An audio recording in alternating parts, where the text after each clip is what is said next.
ces termes sans nuance et accusateurs que John Bolton, le conseiller à la sécurité nationale à la Maison-Blanche, a qualifié la CPI. Une nouvelle diatribe américaine contre cette juridiction internationale instituée par le statut de Rome, mais que les États-Unis n'ont jamais ratifiée. Une diatribe et même une menace. Si la Cour pénale internationale tentait d'ouvrir une enquête sur des crimes éventuels perpétrés par des soldats américains en Afghanistan, les mesures de rétorsion seraient immédiates. Nous allons interdire à ces juges et procureurs d'entrer aux États-Unis. Nous sanctionnerons leurs fonds présents dans le système financier américain et nous les poursuivrons dans notre système de justice pénale. On fera de même pour toute entreprise ou État qui aide toute enquête de la Cour pénale internationale sur des Américains. En novembre dernier, la procureure de la CPI, Fatou Bensouda, avait annoncé son intention d'ouvrir cette fameuse enquête.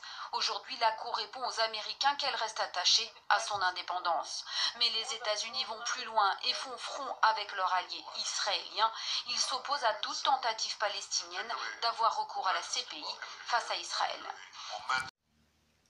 Bienvenue sur Life AQ avec Lisa, votre présentatrice. J'espère que vous allez très bien. Alors, la CPI libérait M. Laurent Gbagbo et M. Charles Blé Goudé.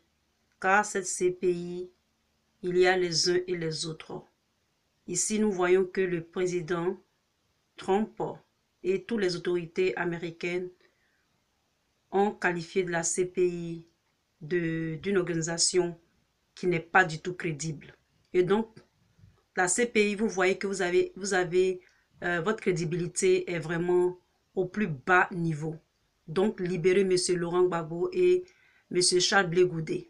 La Côte d'Ivoire, qui est un pays souverain, n'a jamais ratifié à la CPI, ni n'a jamais donné son accord pour que ses dirigeants partent à la CPI.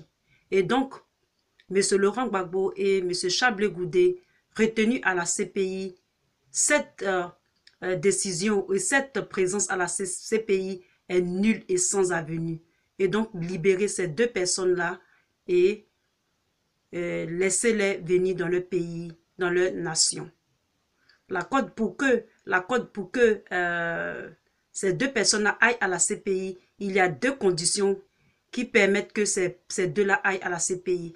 Et ces conditions-là, ces deux conditions n'ont jamais été, n'ont jamais été remplies pour que ceux-ci soient à la CPI. La CPI, vous êtes une institution, excusez-moi du thème, de merde. Donc, libérez M. Laurent Gbagbo et M. Charles Blé Goudé, afin qu'ils puissent retourner dans leurs familles respectives. Vive la Côte d'Ivoire, vive l'Afrique unie, l'Afrique forte.